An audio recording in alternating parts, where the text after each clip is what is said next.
మిత్రులకి, ముఖ్యంగా ఇద్దరు అన్నలకి నా క్షమాపణలు. మా నాన్న తరపున, మా అన్న తరపున నేను సారీ అడుగుతున్నాను. నేను నీ తమ్ముడు అనుకోండి, మీ వాడిని అనుకోండి, మీకు నీ తోడుంటాను.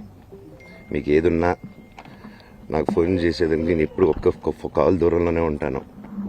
I will always be there to support you and your family. And I'm sorry, నా కోసం సపోర్ట్ చేసేదానికి వచ్చి మీకు ఇలా జరగడం నాకు చాలా బాధగా ఉంది. నా భార్య పేరు లాగుతున్నారు, 7 నెలల కూతురి పేరు లాగుతున్నారు. నేనేం అడగలేదు, సొంత కాళ్ళ మీద పనిచేస్తున్నాను. మా ఆవిడ కూడా వాళ్ళ ఇంటి వైపు ఏ డబ్బు తీసుకురాలేదు, వాళ్ళ ఇంట్లోనూ డబ్బు అడగలేదు, నేను అడగలేదు, ఆస్తి అడగలేదు. మా ఆవిడ 7 నెలలు గర్భవతిగా ఉన్నప్పుడు తనకి 7 నెలలు ఉన్నప్పుడు మా అంకుల్ వాళ్ళు ప్రతి ఒక్కరూ 7 నెలలు కాదు కదా 7 నెలలు తను ప్రెగ్నెంట్గా ఉన్నప్పుడు మా అంకులు విజయవాడలో ఉంటారు.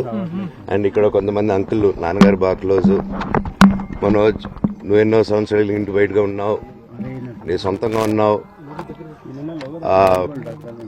మీ నాన్నగారు అమ్మగారు ఒకరే ఉన్నారు.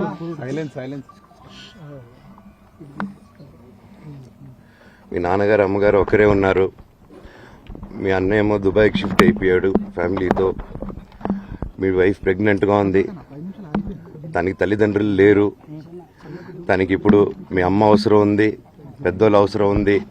నువ్వు అక్కడే ఎలా చూసుకుంటావు అంటే, నాకు ఆ రోజు మా భార్య కూడా ఒకసారి వాళ్ళు అన్నీ చెప్తున్నారు కదా, ఎందుకండి ఒకసారి వినండి అంటే, సరేమ్మా నీకోసం వస్తాను అని చెప్పి మళ్ళీ తిరిగి రావడం జరిగింది.